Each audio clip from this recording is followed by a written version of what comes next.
না আমচি দিয়ে কচুলতির অম্মর হচ্ছে।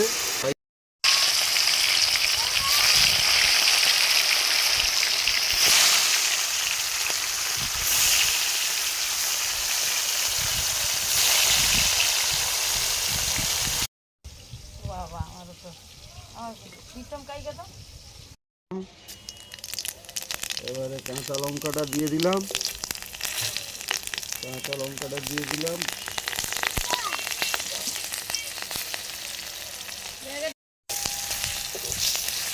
এবারে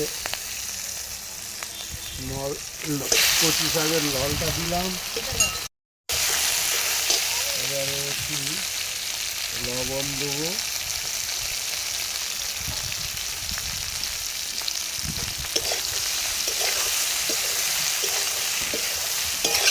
লবণ দিয়ে একটু নেড়ে নিলাম।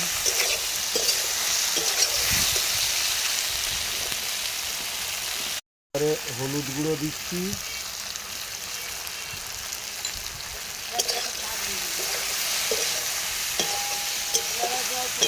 এবারে আমরা তো টক খাই, তেঁতুলের টক খাই না, আমচি দিয়ে কচুলতির অম্মর হচ্ছে। হ্যাঁ, এবারে আমাদের ছেলেমেয়েরা সবাই খায় এবং খুব ভালো লাগে, খুব সুস্বাদু লাগে।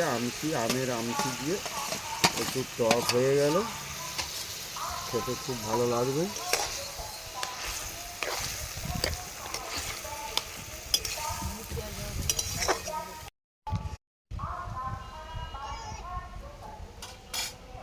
ওই তো